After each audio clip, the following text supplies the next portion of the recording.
The Andy Pollin Show. We got to go after this with everything we got, figuring they're going to come with everything they got. I'll start off by saying I'm bored, I'm broke, and I'm back. The Andy Pollin Show on ESPN 630 starts right now. Hopefully somebody took Trae Young's temperature when he said, yeah, the place I'd like to go is Washington to play for the Wizards, who now have a record of 10-26 and have been an embarrassment for most of the last 3 years. But you peel away the layers, maybe it makes some sense. We'll talk about the deal that is going to go through, hasn't completely gone through yet. But Trae Young is coming to Washington. Also, we got football playoffs to talk about, both college and pro. And the coaching go-round goes round and round and round. And John Harbaugh is going to land someplace, but who knows where, and he's postponing. This is really smart. John Harbaugh is postponing his interviews until next week. He knows he's in such demand that he can wait to see who gets eliminated from the playoffs this weekend and then maybe go to a team that's a playoff team rather than a rebuilding team. And he's got history in Philadelphia working for Andy Reid. Not that necessarily that Nick Sirianni is going to get fired a year after winning the Super Bowl, but, you know, crazier things have happened. So we'll keep an eye on that. But a lot of react to the trade and why it happened and how it's all going to work out. Shams Charania was the one who broke it early in the week. This is now at Thursday, so I believe as early as Monday we were starting to hear, Trae Young is not only perhaps headed to the Wizards, that's where he wants to go. And like any sane person, you would ask the question, well, why would you want to come to a team? You're an all-star. You know, you're the best player with the Atlanta Hawks. You're one of the top players in the East. Why would you want to go to Washington? Sharania with that explanation yesterday. In the nation's capital, Trae Young would give the Wizards a lead guard for the future. They've got young players. Clearly, they've been rebuilding, but they've got young players that he could build with, and there are relationships that Trae Young has throughout the Wizards organization, specifically with their executive, Travis Schlenk, who drafted Young number 5 overall in the 2018 NBA draft. And so the Hawks now have 3 different paths. One being trading Trae Young by the trade deadline next month. The second path is seeing Trae Young, whether he opts in or opts out of that $49 million player option for next season. If he opts in, he's an expiring contract. If he opts out, that gives the Hawks about $40 million in cap space. This is, I would say, a euphemistic description of Travis Schlenk. He didn't exactly draft Trae Young. Travis, I don't know how much say he had over the draft, but the Hawks actually drafted Luka Doncic. Yeah, Luka Doncic. And they traded him to Dallas for Trae Young. It's not a very good trade. But at least Trae Young has become a very good player, and he's due an awful lot of money. We'll get to the money thing in a moment, but this was Kendrick Perkins last night on ESPN with his react to the deal. Trae Young jersey is going to be in the Raptors when you think about what he has done in Atlanta. We're talking about a guy over his career that averaged 25 and 11.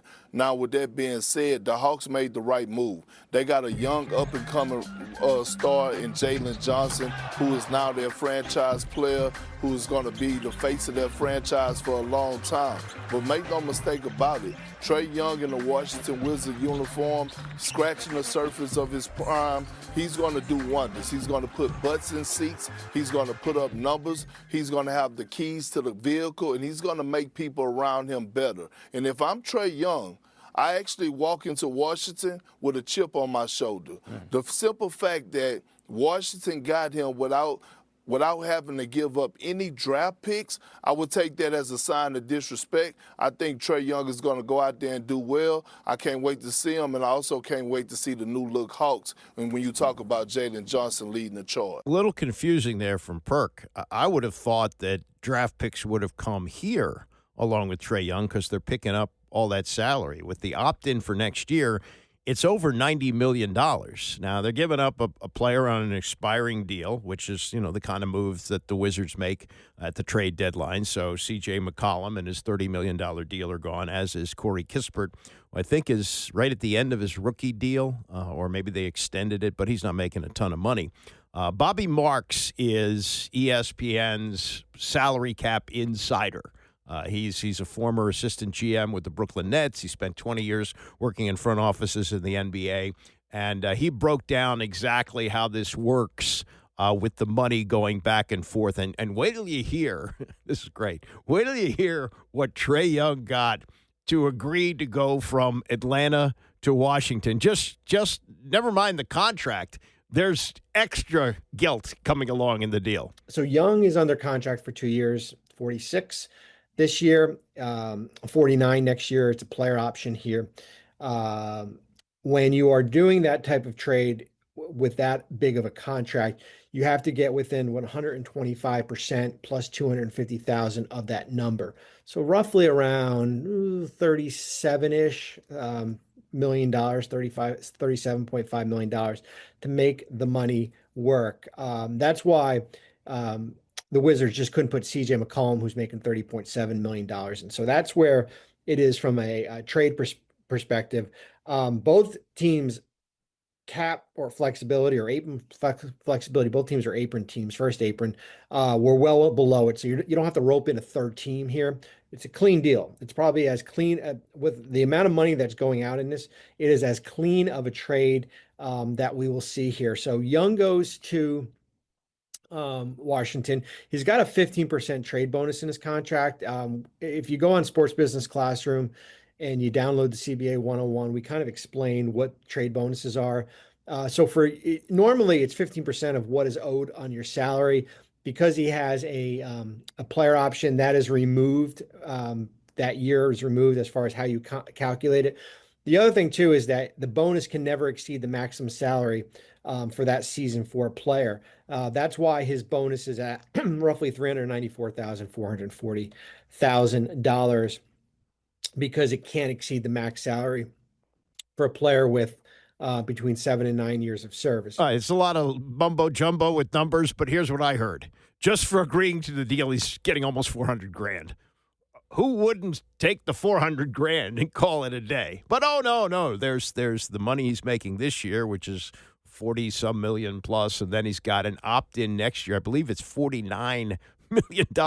Player option. It's his call. And I guess he feels like if he plays well enough that he can maybe void the last year or void the option year for him and go somewhere else as a free agent. It's pointed out here that there's also the 2026 first round pick that Washington is trying to protect. If they land outside of the top 8 picks, in other words, if they're the 9th worst team or better in the league, they would lose the pick. So they need to stay in that bottom 8 area with a player who's looking to win to increase his value. Like, $49 million on only 1 year left isn't enough, so I want to either get a big extension in Washington or I want to be a free agent and I want to go to other teams. So that's going to be interesting to watch, And do you see Trae Young in crunch time in the fourth quarter of close games, right? Because at some point that first round pick becomes very valuable. They don't want to be could they be a play-in team this year? Maybe, but it's just crazy. Now, as far as what you're getting in terms of a player, yes, he can score, but teams been winning without him. They've been winning more without him than with him this year as he's battled injuries, and he wasn't playing last night. Some video up on YouTube you can see where he's getting the news during the game, and he hugs it out with all his teammates and leaves the court. So that's going to be fun to watch, I guess. I mean, he is fun to watch. There's no question about that. And he will put some people in the seats, which is, if I haven't been to a game this year, but watch some on TV. The place looks like a mausoleum at times. So there's that. And then, the guy who's a great scorer gives them nothing defensively. In fact, Tony Kornheiser had a stat last night on PTI. He said when Trae Young has been on the court for the Hawks, they are statistically the worst defensive team in the league by a large margin.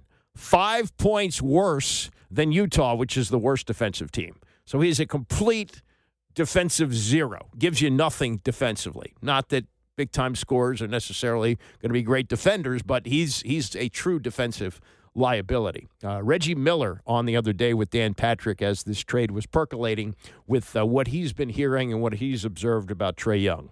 Here's the problem, and sometimes it's getting success too early. You mentioned it. I think his decline really started after the Hawks went to the conference finals and lost to the Milwaukee Bucks, the eventual champions. And I think things came too easy for him. And again, I'm not in their practices. I don't follow them day to day, but I hear things. And when you hear things that players don't like playing with him, he doesn't practice hard. He doesn't come early and work out. He certainly doesn't stay late and work on his game.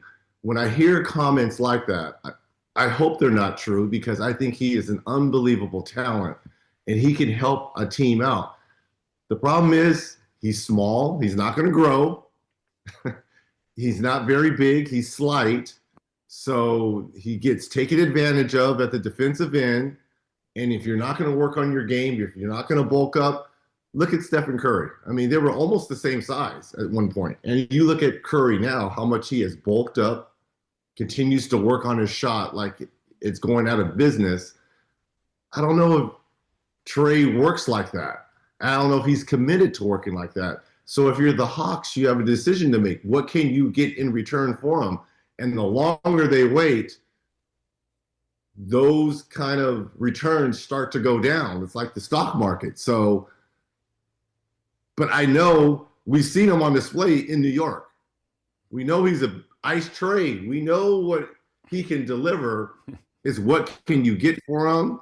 And going forward, how is Trae going to act wherever he goes? Well, those are questions that we'll, I guess, find out soon. The question of where is he going to go and what's it going to cost. C.J. McCollum and Corey Kispert, not a ton. And McCollum was going to be dealt anyway with an expiring contract.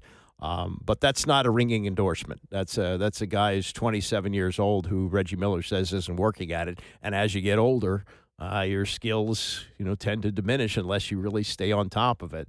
He is in his prime, but how many years are the Wizards going to get out of him, and do you build a team around him? At least it'll be fun to watch. They don't have much that would interest you in going to a game. Maryland last night. I watched most of this game as they played Indiana. They were leading for about half of the first half, and then Indiana took control of the game, and it was kind of a snoozer towards the end. Indiana won the game 84-66.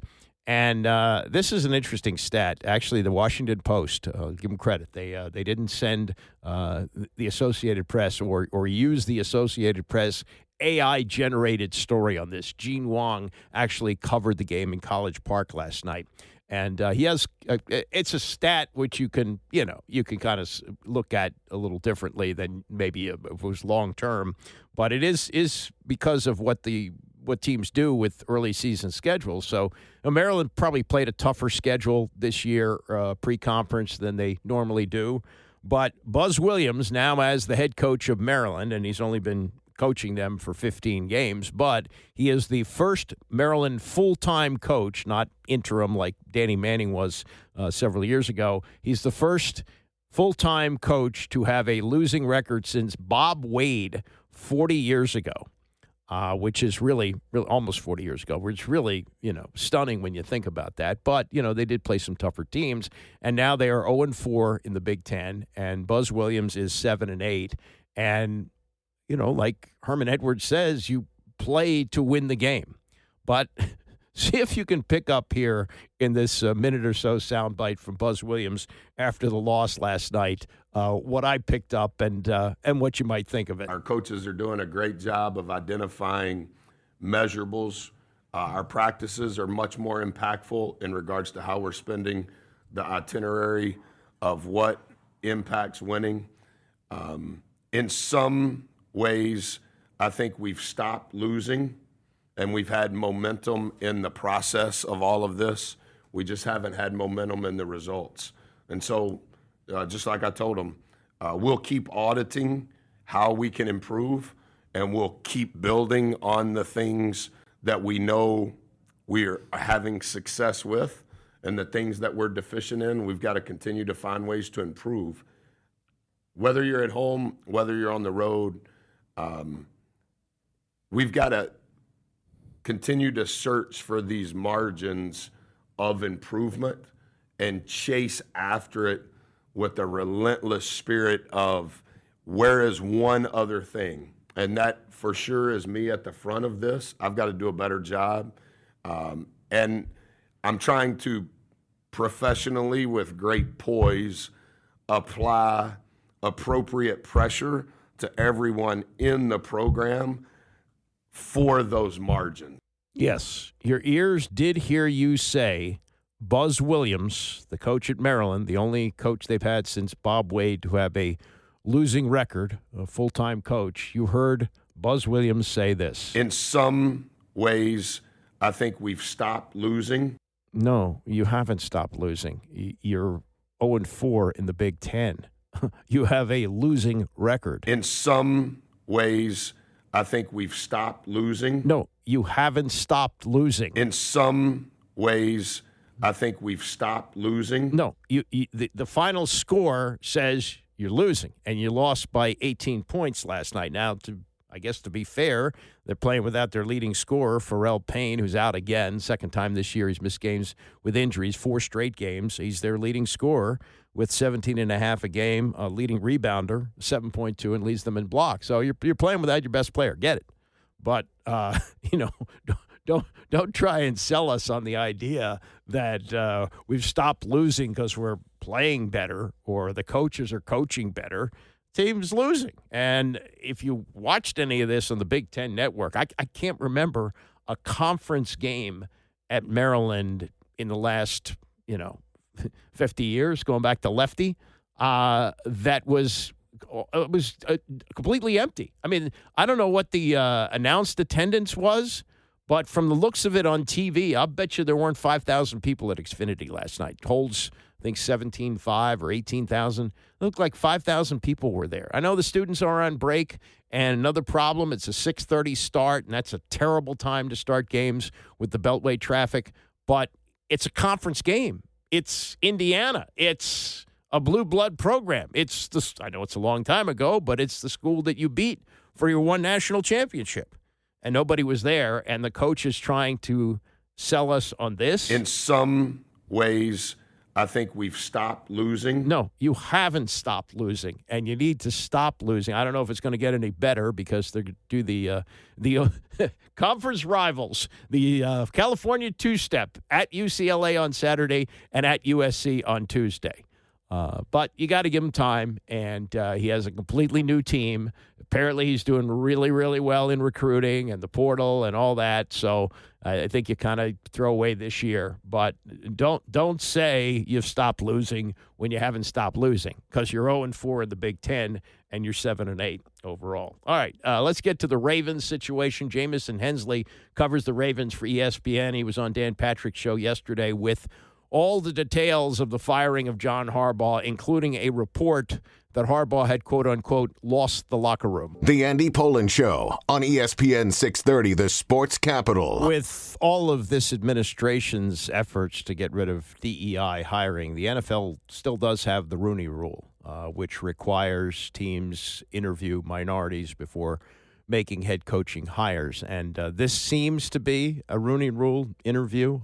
Maybe they are serious about the possibility of hiring him. The reports are that the Giants' number one target is John Harbaugh, booted the other day by the Ravens. But this report from Adam Schefter in the last half hour that Antonio Pierce, who had some initial success with the Raiders, but long-term did not, he's expected to interview for the Giants job today and tomorrow. And, they've got some time to figure out what they want to do. And if they want Harbaugh, this would fulfill the Rooney Rule quickly, and they could move on and hire him. Now, what happened with Harbaugh in Baltimore? certainly not being able to win since they won the Super Bowl, with a 4-7 in playoff games since, and in a year that they were predicted to be among the favorites to make or even win the Super Bowl, they didn't make the playoffs. But, Harbaugh is obviously a great coach, and if his agent's telling the truth, there are 7 teams that contacted him about hiring him, and there are only 7 openings, including the team that fired him, the Ravens. But when he was on with Dan Patrick yesterday, Jamison Hensley, who covers the team for ESPN, they talked about what Hensley had asked Lamar Jackson in the locker room on Sunday night after the Ravens season ended with that loss in Pittsburgh, and they played the question and answer from the locker room before launching into the conversation. You want to see John remain the coach next year? You asked me about next year, Jameson. Like, I'm so caught up in what just happened tonight. I can't focus on that right now. I just told you. Like, he asked me, "Are you stunned?" I'm stunned right now. I'm still trying to process what's going on. Like, I know we lost, but what the like, that's all. The man who asked the question, Jamison Hensley, joining us now. What made you ask the question in that moment? Just because Lamar Jackson's the face of this franchise, and his opinion carries a lot of weight. And when John Harbaugh is in his 18th season and you have a Super Bowl favorite team not make the playoffs, there's going to be a lot of questions about John Harbaugh's job security. We've been asking John Harbaugh about his job security for 2 weeks, and I just thought it was time for Lamar Jackson to have his chance to weigh in. And I believe if I asked him, hey, do you want Derrick Henry to be your running back? Do you want Zay Flowers to be your wide receiver? He would have said, oh, yes. I definitely want to play with those guys. But for Lamar to basically say, hey, you know what? I'm focusing on the loss. For him to not give John Harbaugh a vote of confidence at that point was pretty telling, too. Yeah, I thought so. I was trying to be fair to him because I don't know that separation of game ends, cooling down period, and then you go to the press conference. But you got to say yes in that moment just to, keep reporters like you off the scent there. But what if the field goal is good? No, I don't think that changes anything. Oh, okay. I don't. I think the news was surprising. I think everyone was bracing for change. I think it was more that everyone was thinking that it was going to be a change at the coordinator level. And I know up until yesterday that John Harbaugh was pretty comfortable that he was going to be proceeding as the head coach of the Ravens. Things changed in that afternoon. I've talked to a lot of people in this building here at the Ravens facility, still have not found a definitive answer. I don't think there will be one definitive answer. I think it's a culmination of things. But we're at a point now where the Ravens are searching for their first head coach since 2008. I mean, Dan, the last time I covered a coaching search, I think I had a flip phone. Losing the locker room. Yeah. What does that mean? Is that a real story? I've been in that locker room for 26 years, and I was there for the past few weeks. I did not get that sense. I will say there were players in that locker room that were not pro John Harbaugh. And I will say after the game, not only did we ask Lamar Jackson, we asked running back Derrick Henry, we asked offensive tackle Ronnie Stanley, do you want to see John Harbaugh return as head coach? And both of those guys said, hey, we love John Harbaugh, but that's not our decision. So it wasn't like this huge support for John Harbaugh. But I think there was, if you look at the last couple of games, at Green Bay, where it was a must-win, at Pittsburgh, where it was a must-win, if John Harbaugh lost the locker room, they would have lost those games by a wide margin. They were still fighting in those. And I think that is a sign that John Harbaugh hadn't lost that locker room. But I will also say that there's a feeling that Harbaugh, after 18 years, he had kind of run his course here. And he had Lamar Jackson for 9 or 8 years, 3 playoff wins. Maybe the perception was maybe it was time to give somebody else a chance because Lamar Jackson's not going to play forever. Maybe it was another chance to give somebody else, see if they can take Lamar Jackson to new heights. That's Jamison Hensley, covers the Ravens for ESPN, on with Dan Patrick. Dan also had on Tony Dungy, the former coach in Tampa, won a Super Bowl with the Colts, now with NBC. And he actually was part of the coverage of this Steelers-Ravens game on Sunday night. And he went into it thinking that Mike Tomlin might be out if he lost the game, and he said no. He had a conversation with Art Rooney, and Dungy's got long history with the Steelers. He played for them for a couple of years under Chuck Noll, and then became a coach with them. That started his career as a coach. So he's got some pretty good ties to Pittsburgh, and coaches will do this. This is not a surprise that Tony Dungy comes out and says, "What? You fired John Harbaugh?" But he went in deeper as he talked to Dan about it yesterday. I just don't understand it. I get it. It's happened. It happened to me. We went to the playoffs 3 times and I got fired. That's life. But I don't know what these owners are thinking sometimes. Hopefully they get a better coach than John Harbaugh. I'm not sure they will. Well, that's just it. It feels like the fans want change, but then who are you bringing in who's better than Mike Tomlin or better than John Harbaugh? Yeah. But do you sometimes need a change just for change's sake, because it's been the same thing 18 years, 19 years? I don't believe in that. I think if you're an owner, maybe that's what happened. Maybe Steve Bisciotti says, I look at this, it's not going in the direction I want, and I've got to change, and that's his prerogative. That's good. But hopefully you're not changing as a reaction to the fans, or our fan base is upset, or our locker room's upset because we lost this game. Hopefully it is a well thought out decision, and sometimes it works out great. The Bucs fired me. They went to the Super Bowl the next year. I went to the Super Bowl in Indianapolis, so sometimes it works out well. Why were you fired? I was fired because they didn't like our offensive style, and they didn't think I was a guy who could take it to the next level. When I got there, we'd had 13 straight losing seasons. We win. We go to the playoffs 4 years out of 6. We're 2 minutes from a Super Bowl, but they didn't think I could take it to the next level, and that's fine. That's their prerogative.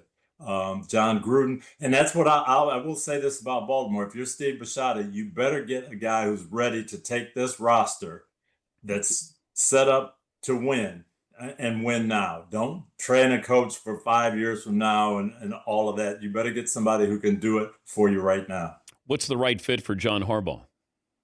We were talking about that on our NBC podcast. I look at Atlanta right now, and you've got a couple of quarterbacks there. You've got, I think, the best running back in football. You drafted some young defensive players that amp that defense up. It's not a great division, and you won. You beat all the people in your division the last couple of weeks. You came on in December. I think that could be a very, very attractive spot. Could you pass on the Giants if you're John Harbaugh? I don't know about John. I would pass on the Giants because I don't want that New York drama. I could do a lot of things and coach a lot of other places besides have to have those press conferences. I've seen Aaron Glenn. I've seen Brian Dable in those Monday press conferences in New York. I don't know if I would want that. Okay, so Atlanta you like a lot. Yes. What other position?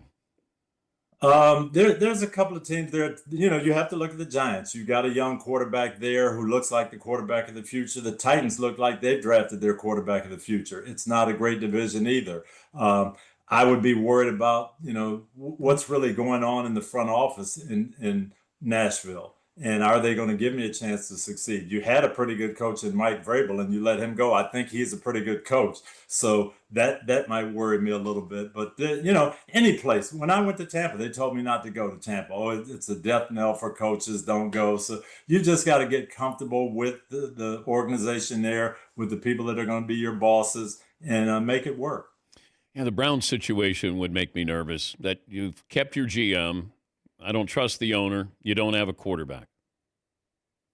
That's a pretty dicey threesome there, yeah. And although we're getting that way with a lot of these franchises, Dan, you look at the Raiders. I saw a thing that they're paying all these coaches $70-80 million. They've had a different coach every year. What's the game plan? When are you going to say this is my guy and I'm going to stick with him? It was so refreshing to be in Art Rooney's office. And I told him about how his grandfather had impacted me and Chuck Noll. And, he's sitting there and they've had 3 coaches in 60 years. And, this is how we do it. We pick a guy, we support him, we stand behind him. And it just doesn't seem like we're getting that now. I've brought this up many times that if I was taking a job, I want to know how involved my owner is going to be. Because They built their money to buy this team, but they didn't build it by being a football guy. And sometimes you come into those situations, and look, I know Jerry Jones played college football at a high level at Arkansas, but most of these owners didn't play. They're not football guys, and being able to delegate is really important, and I think it's hard for these billionaires to do that. Yeah, and the other thing is you have to have a sense of what the owner is looking for. I can remember talking to Dan Rooney, and he told me, his blueprint, we're in Pittsburgh, it's cold weather, it's blue collar, so I want a defensive coach. That's how we're going to build it. I want a young guy because I don't want to do this every 4 or 5 years. And I want a teacher and a communicator because that's how I learn. So that was his blueprint. Give me a young, good communicating defensive coach. So 1969, he hires Chuck Noll as a 30-year-old, something that nobody had ever heard of. And then 23 years later, he hires Bill Cowher. And then 16 years after that, he hires Mike Tomlin. All this, that he knew what he was looking for. I talk to owners now, and then they'll ask me, well, who's good out there? What are you looking for? I don't know. Just tell me who's good. No, that's not it. What do you want? And I remember my conversation with Jim Irsay. Hey, we've got a young offense. It's in place. I want you to come here, get our defense going. I also like the way you connect with the fans and the fan base. We haven't been here that long. We need to connect with Indianapolis. That's what I'm looking for. In 15 minutes, he had sold me on what we were going to do because I believed what he wanted, that I could deliver that for him. It's more than just money. It's more than opportunity. It's more than, hey, you're a good play caller. What do you want? That's Tony Dungy yesterday with Dan Patrick. Dan mentioned Jerry Jones. And yeah, okay, Jerry did play football at Arkansas, but that may be working against him. Sometimes you're better off when you recognize what you don't know instead of thinking you know more than you actually know. And look, Jerry did an unbelievable job at the beginning when he bought the Dallas Cowboys and he hired Jimmy Johnson. And he put Jimmy Johnson in charge of everything, and they went to 3 Super Bowls, the last one not with Jimmy, but with Barry Switzer. And Jerry was right when he said 500 other guys can coach my football team when he fired Jimmy. And, yeah, one of those guys was a guy who had been successful in college for sure, but as a pro coach was terrible and just had enough talent there that to stay out of the way, and the team won the Super Bowl 30 years ago. But since then, Cowboys are the only team in the NFC not to reach the NFC Championship game. That even includes Washington last year.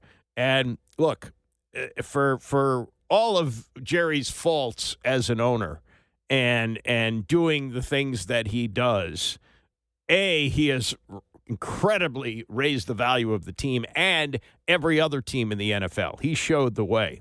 But he's 83 years old, and making decisions on who's going to be not just the head coach, but who's going to be the defensive coordinator. He just fired his defensive coordinator. He's got Brian Schottenheimer as his coach. He's got to have a coach that's going to be compliant with Jerry, doing what Jerry does, holding news conferences after the games, being in the film room with the team, and all the things that goes with being Jerry. But I'll give him credit for this. At 83, he's got an awful lot of optimism, because he said yesterday that his goal is, before he retires, he's 83, before he retires, he wants to be the owner with the most Super Bowl titles. He does have 3, which is more than most owners, but he is still 3 short of tying Robert Kraft. And if he wants to retire with the most, he's got to win 4 at the most optimistic rate. And no team has ever won 4 Super Bowls in a row. The Bills are the only team to get there 4 straight times, and they lost all 4. He'd have to win the next 4 to get one or get to that goal before the age of 87 or 88. He said, I've got work to do, but at least I'm up to the second rung of the ladder. My goal is to have retired and won a Super Bowl as an old man. And his son, Steven, said, got work to do. Oh, God.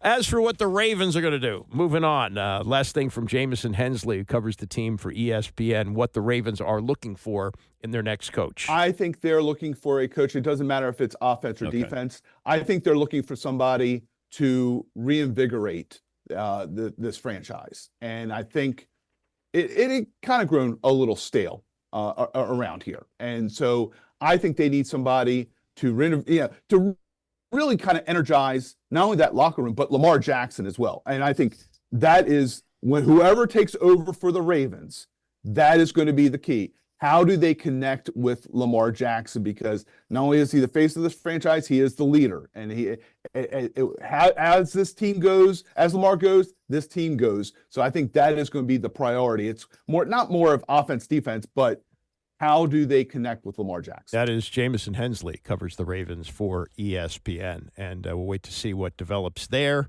as they look for a coach. John Harbaugh, apparently very much in demand, could be headed to the Giants. But also there's a report that he's going to wait until next week and wait to see what happens with the playoff teams. I mean, who wouldn't want to take over a playoff team rather than a team that's rebuilding? And the Buffalo job could be open. It could be open. And to inherit the Bills job with Josh Allen and a new stadium to move into, not a bad way to get started. So we'll see where that goes. Coming up, we'll get to the playoffs. Steve Young on PTI yesterday with the playoff games we'll be watching this weekend. That's next. It's the Andy Pollin Show, ESPN 630. The Andy Pollin Show on ESPN 630, the sports capital. So if you are a big-time football watcher, realize the amount of football that you will be watching between 7:30 tonight and about midnight on Monday. You got the two playoff games. You got the Fiesta Bowl tonight. You got the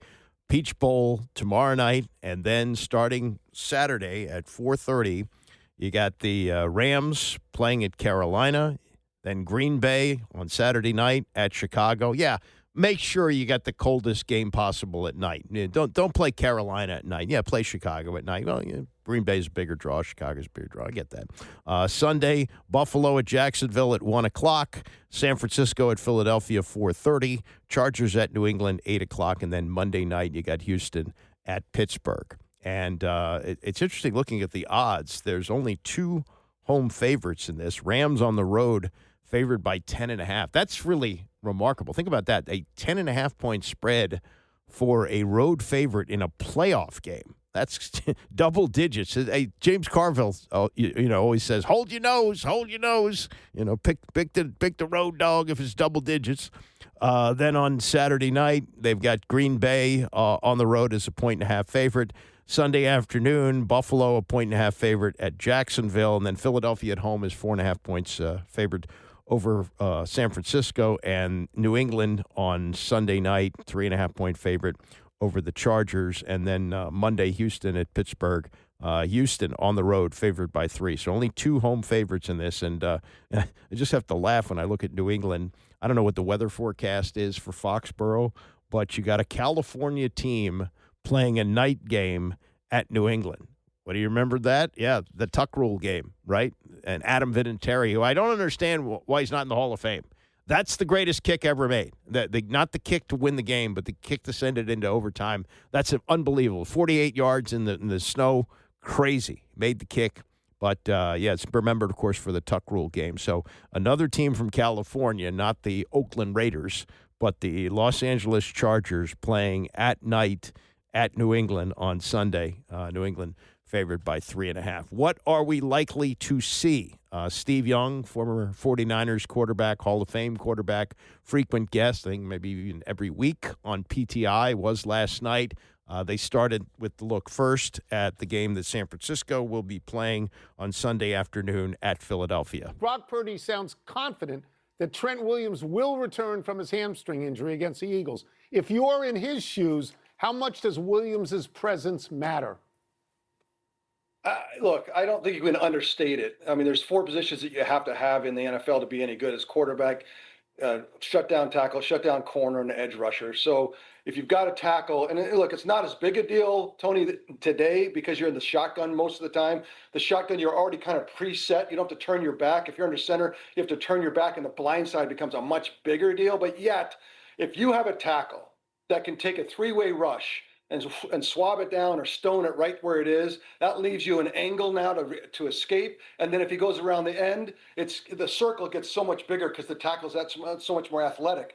If you don't have that guy, everything gets squeezed. It's concentric circles that kind of, all you do is just feel this kind of presence all the time. And then what that gets into your head too, because you know the pocket. And if the pocket starts to shrink in the playoffs, it eats at you. And so having him back and having Trent ready to go will be huge. Wow. We're going to go to another Williams, Caleb. Because he and Ben Johnson have both said the Bears quarterback is built for big games. God only hopes for some of us that that's true, Steve. Is that a thing? Does that sound like wishful thinking or nonsense to you? It's a shock you're asking me this question, Michael. You better hope. But look, it's a three-ring circus, right? You've got to have a coach that's going to call the plays. That's what Ben has brought. What's happened? Why is Caleb playing so well? It's Caleb, and he's got a coach that's innovative, thoughtful, puts play calls together, and that's how you handle big games. And then you have to have the talent around you to go catch it and block and all the rest of it. So it takes it all. But what he's saying is in a big game moment, your brain doesn't shrink. Great quarterbacks, the bigger the game, the more it kind of expands, the more presence you get. And that's what he's saying about Caleb. And what you can't have anymore is a 42-38 game in Chicago. Like, you got to play defense. Like, you love 38, but the 42, that's not going to work. Yeah, we've given up a few 42s when we get out in the Bay Area. Justin Herbert and the Chargers are going to face Drake May and the Patriots Sunday night, which you know. Which quarterback has impressed you most so far? Well, I mean, the surprise obviously is Drake. I mean, it's really he's the MVP. I mean, obviously Matthew Stafford as well, but he's a kid that however you want to cut it, he's that guy. But because he's new and because no one really knew him as well as nationally, it's a little bit of a surprise. And so I think this is a huge game for him because it's his kind of coming out. Look, I know I'm overstating it, but it's a big deal because I think he's that good. The problem with how much I love Justin Herbert. The idea that he is still in a run-first offense makes me crazy. Like, he is he's as good as anybody. But I want to see the full measure of Justin. And now he's got his legs going. He's running for 80 yards a game. If he can stay healthy, I love him. But this is what I love the playoffs is the best quarterbacks show up. We will get you out of here on this. Lamar Jackson, speaking of best quarterbacks, regular season, he's one of the best quarterbacks. He's suddenly in need of a new head coach. If that was you, what would you want? I think I just talked about it. Like, remember, I've told you many times, the OGs of the new rules, the innovative offensive minds, Sean Payton, Sean McVay, Kyle Shanahan, and Andy Reid. And you look at their tree of coaches. They're now infiltrated throughout the league because all those four gave everything they had to their assistants. So the fruit of those trees are all over the NFL. And so if you're going to be one of those teams that's going to ignore that trend, you're at your own peril. Look at the playoffs today. Everybody is running by an offense that's doing that. So bring that to Baltimore. They tried to transition. John tried to do it with Lamar to give him more exposure to a sophisticated pass game. They got further along, but let's go full in to see if we can find out the full measure of Lamar Jackson. Like, come on. I think he can be that great if he can stay healthy. But please hire a head coach that's going to bring that innovative mind to the offense and a sophisticated passing game. But look, like Chicago, you better play some defense too. So figure that part out. But, in Chicago, Michael, they're like, bro, this is Chicago at the end of the day. This is Baltimore. We got to play some defense. All right, but let me follow up and ask you this. Please hire an offensive mind. That guy, you're describing Bill Walsh. Doesn't it make you jealous or crazy that all these people, it's all derivative, all they're doing is what Bill brought to the league 50 years ago? But remember, don't forget, Michael, I don't want to run out of time, but he packaged everything he knew up. I was there when he was filming, and he was trying to, he would tape everything, and I thought he was building it for a museum, a Bill Walsh museum. But I said, what are you doing taping yourself, going into the locker room, going out to practice? He goes, I'm building a repository of everything that I know at the height of my career because I'm going to hand it to my minority assistant coaches who are not getting head coaching jobs. And with this repository of everything that I know, I'm 3 generations ahead of everybody, they're going to go get those jobs. And he handed it to them. He handed it to Mike Holmgren. He handed it to Mike Shanahan. He handed it to everybody. And then on the way out, he said, I'll see you in the championship game. That's insane. I said, Mike, Bill, they're going to come back and compete against us. He goes, that's what I want. That's how I sharpen my saw. That's how I get better. Think about that for a second. And now the NFL should be called the Bill Walsh League at this point. Maybe that's a little bit much. I don't think he's saying rename it the NFL the Bill Walsh League, but what he's saying is look at all the coaches and how they come off the Bill Walsh tree. And that last part's a shame they ran out of time. The segment's called 5 Good Minutes. I think they went probably 6.5 with him. But that is a great topic to do like an hour show, what Steve Young was just talking about that. Imagine that here's a coach, because coaches are very, very worried about people stealing their stuff and they're insecure. No, he was saying, I want these minorities to get jobs. And Dennis Green was one who came off the tree and became a head coach in the NFL, Minnesota Vikings, Arizona Cardinals. That is what Bill Walsh understood. And you know why Bill Walsh was particularly interested in coaches getting chances? Because he got screwed over. Bill Walsh got his start, I don't know if this his first coaching job, but he was a younger guy. And he was coaching with the Cincinnati Bengals, who were not only coached by but owned by Paul Brown. Paul Brown, the legendary coach with the Cleveland Browns, got booted out of there by Art Modell and wound up essentially starting from scratch an expansion team, the Cincinnati Bengals. The helmets were similar. Remember that? They just had the word Bengals on the side. The colors were about the same.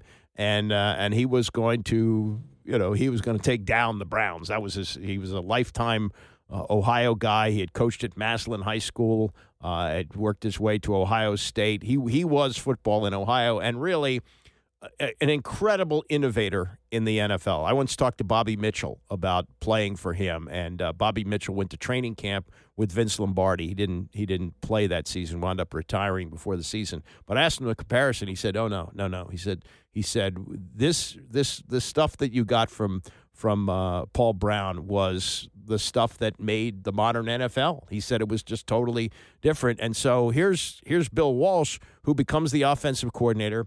He invents the West Coast offense because his great quarterback, Greg Cook, hurts his shoulder. He's got Virgil Carter, who's got, not much of an arm. So he invents this West Coast offense. He's clearly a genius for football, but Paul Brown, who owns the team, has the say in who succeeds him when he retires, and everybody thought, and Bill Walsh thought, it should be him. Of course, look at him. Look at what he did. Look at what he did with nothing. He gave it to an assistant by the name of Tiger Johnson, and Bill Walsh realized, hey, if I'm going to be a head coach, I'm going to have to be a head coach. So he quit, and he became head coach at Stanford. He didn't stay long enough to coach him, but before he left, he recruited John Elway. And he had done enough at Stanford with a quarterback by the name of Guy Benjamin that the worst team in the league, the San Francisco 49ers, hired him. They were a mess. And Bill Walsh built this dynasty because he understood football better than anybody, understood players, and, had great quarterbacks. And you could say, well, he was, smart enough to draft Joe Montana. Forget it. He developed Joe Montana. He developed Steve Young. And what Steve Young is saying there is he had such confidence in what he was doing, he wanted these other coaches to get the opportunity to do that. So that's why the tray is so enormous. God love Joe Gibbs, but he never really had any success with his assistants. Bill Belichick, his assistants, Josh McDaniels, these guys haven't done well. No, but Bill Walsh assistants, he's right. He's the Johnny Appleseed of coaches around the NFL. And all of these coaches have some kind of connection to him. And Mike Shanahan is one of his top pupils. And look at all the guys who coach with Shanahan. They're all over the league, including Sean McVay, who may have the best chance to win the whole thing with the Rams. And he's already won one. He's been to two, and he's not even 40 years old. He's like 37, 38 years old. It's amazing. Absolutely amazing. So what Steve Young said there at the end of the conversation should have been the whole conversation and should at some point be like, I'd love to do like a 2-hour podcast with Steve Young just to talk about Bill Walsh, because Bill Walsh, I think, was that great and probably doesn't get the credit he deserves. And because he wasn't a self-promoter, and he was very tough on himself. I don't think he really even enjoyed his success. He wrote a book about coaching, which some coaches consider to be a Bible. But just think about the life and journey of Bill Walsh to get to where he did, and to say, hey, I'm gonna give my system to other coaches, and I want them to get out in the league and have success. and maybe have a chance to beat me, but that's going to keep me on the top of my game. That's going to keep me sharp. That was fascinating. I thought that was really, really interesting what Steve Young said about his coach. And look, Steve Young kind of got, I guess he could put him in the Hall of Fame, but look at it this way. When he was with the Tampa Bay Buccaneers, and they were horrible. And the coach of the Buccaneers didn't like left-handed quarterbacks, so he was going to trade him. And he gave him an opportunity to go to San Francisco because Bill Walsh told him, look, Joe Montana's back is not good. We don't think he's going to play again. So Steve Young goes to San Francisco thinking he's going to take over for Montana, but he didn't realize Montana was superhuman. Montana comes back, plays 3 more years as the starter. Young sits on the bench for 3 years before he gets his chance, and then won a Super Bowl on his own and is in the Hall of Fame. Amazing, amazing stuff. Coming up, another coach who's going to be in the Hall of Fame, Mike Tomlin, on the Rich Eisen show yesterday, with a nugget that you might not think is a really big deal, but watch, could be the last time, but watch the next time that you see Aaron Rodgers and Mike Tomlin walk off the field, and there's method to the madness. Stay with us. It's the Andy Pollin Show, ESPN 630. The Andy Pollin Show on ESPN 630, the sports capital. Graham is coming up at 11 o'clock. It looks like this has just happened, according to Adam Schefter. Miami Dolphins have fired Mike McDaniel.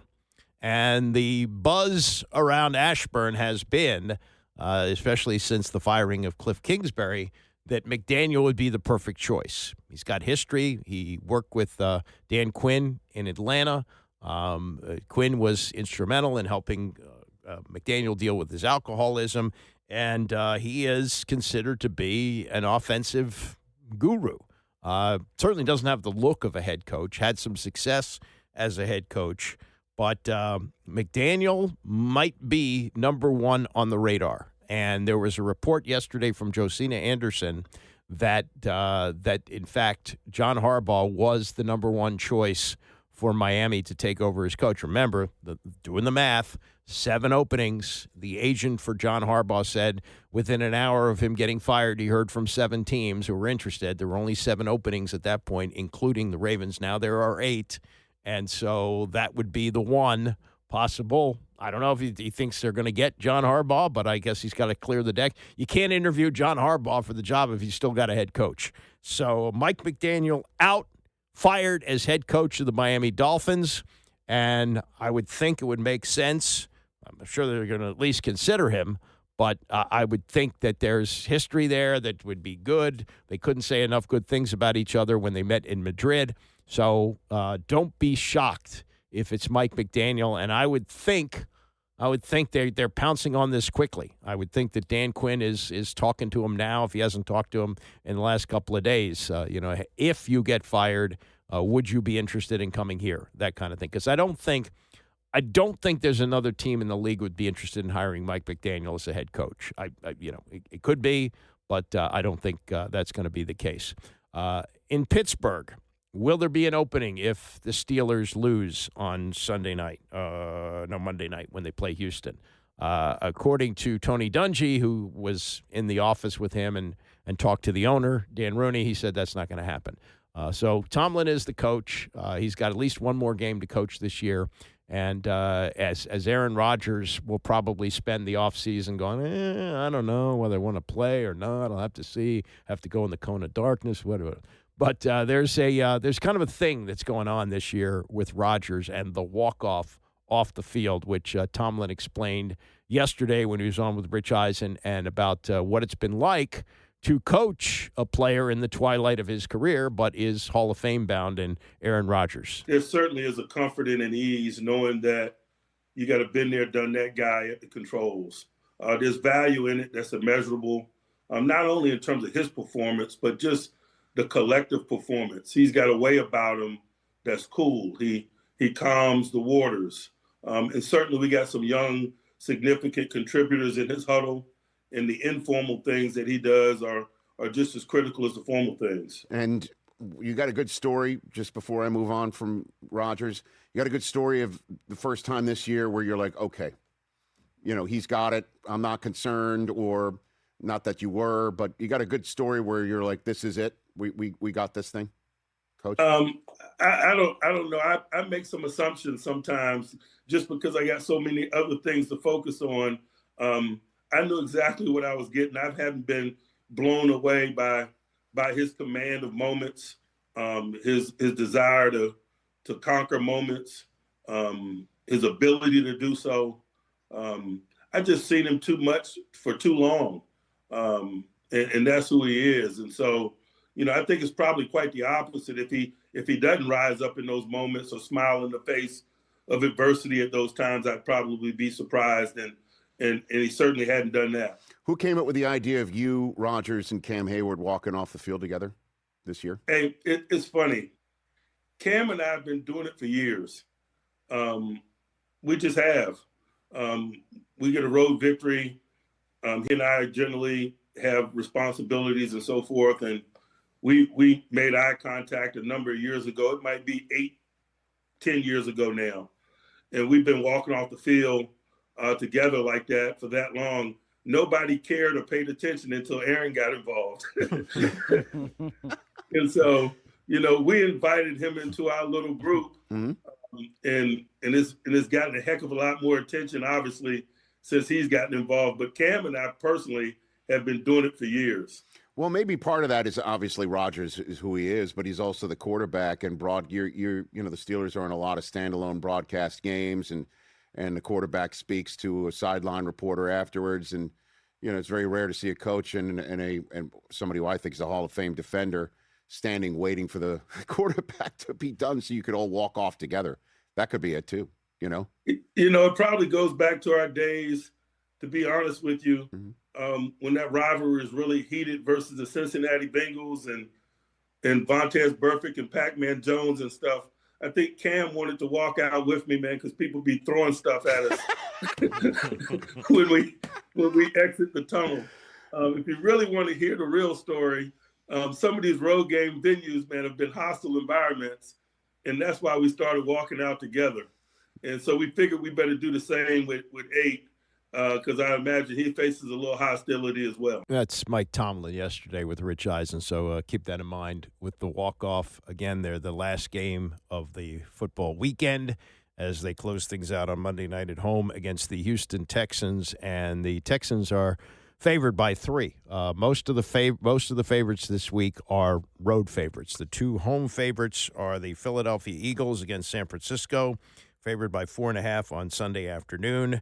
And the night game on Sunday, the Patriots favored by 3.5 against the Los Angeles Chargers. A couple of obits to finish up with. One, Glenn Hall has passed away. He was truly the Iron Man of goalies. He made, and if you watch hockey, you know that goalies only going to start 2, maybe maximum 3 times a week. If you got 4 games in a week, you got to have another goalie. It doesn't happen. It's not quite like pitchers, but you always have 2 goalies on the team, and one of them starts some games. That's just the way it is. But Glenn Hall, who played a long time ago, he was 94 years old, but he started 502 consecutive games. He's just passed away. He was, according to this obit, he was a butterfly-style goalie. That was pretty much new when he started to do it in the late 50s and the early 60s. Chicago won the Stanley Cup in 1961, and then when the expansion came in 1967, he went to the St. Louis Blues. They reached the finals. That was the first year of expansion in hockey. They took the original 6, and then they added 6 expansion teams. They put them all in one division, and the other was the original 6. So the top team from the original 6 played the top team from the expansion teams in the playoffs. So that's how the Blues made it that first year. But he was the goalie for them. It's amazing how much distance he put between himself and number 2, because number 2 on the list, and you could say, well, that was a different era of hockey, late 50s, early 60s. Well, second on the list is Alec Connell, who had about half of that, 257. He played from 1924 to 1930.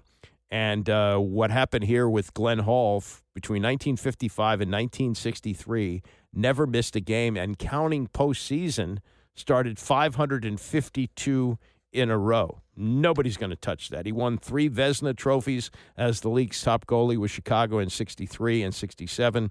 And then when he went to the Blues, he helped them reach the Stanley Cup Finals. He was 37 years old. Just really amazing when you think about that. And he was actually, he played in Boston later on. He was in net when Bobby Orr scored that overtime goal in 1970. That's one of the most iconic pictures in the history of hockey as the Bruins swept for the Stanley Cup. And he took a flying leap on the ice. And I believe there's a statue outside the new garden of that.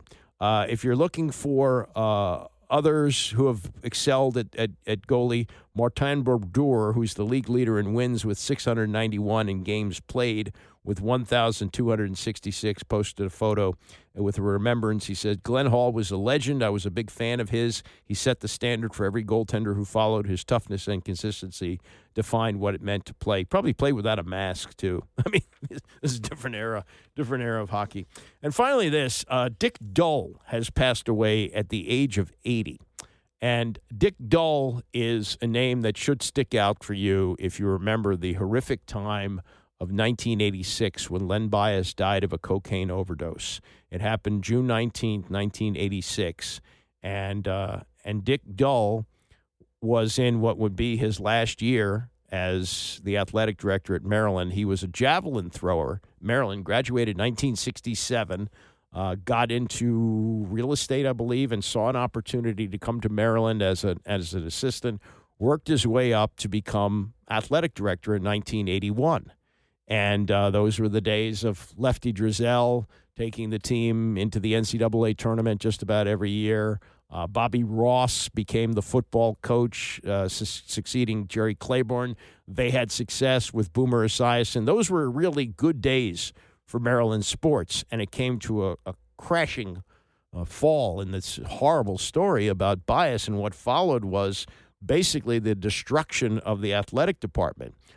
Because there was, not only the dealing with the horrible tragedy of that. Now, Len Bias was already through with basketball. His eligibility had expired. This was June. He'd just been taken number 2 overall by the Boston Celtics, and tragically, he decided to celebrate with friends with cocaine and died.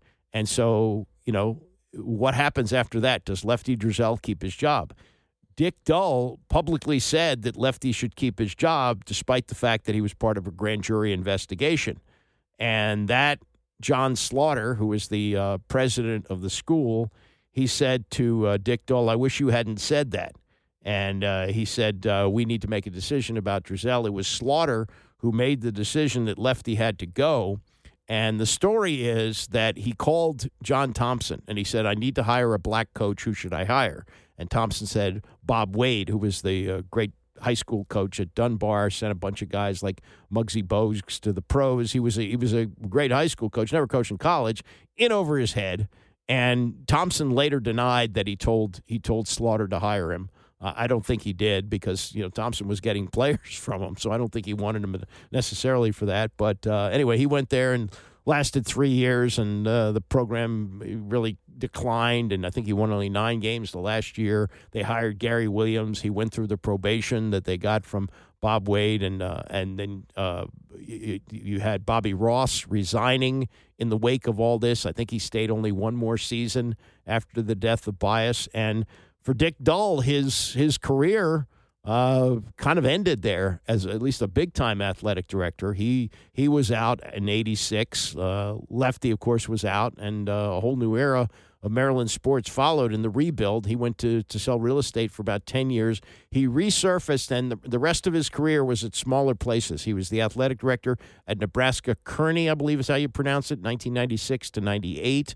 He was the athletic director at Moravian in 1998 to 99, Cal State Northridge, 99 to 05, and Belmont Abbey, which is a very, very small school. It's where Al McGuire got his coaching start, 2007 to 2009. So Dick Dull passing away at the age of 80, and if you are of a certain age, you remember the horrible tragedy almost 40 years ago. In fact, it'll be 40 years in November, in June. Isn't that amazing?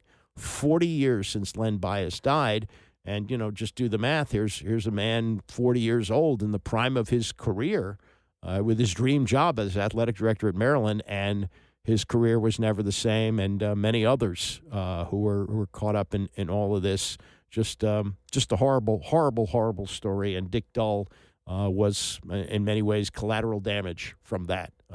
And really, his career as an athletic director was never the same. And I'm sure when the 40th anniversary comes around, we'll again relive what was a terrible thing, and to think that Len Bias, what he could have become, and how Maryland might have continued on, and Lefty Driesell probably stays at Maryland longer. Gary Williams never shows up, whether they win a national championship or not, we don't know. But so much changed in that one instant when Len Bias died. Just amazing to look back on. All right, coming up, Bram. Bram will be next, and I will be back here to finish up the week tomorrow morning at 9 a.m.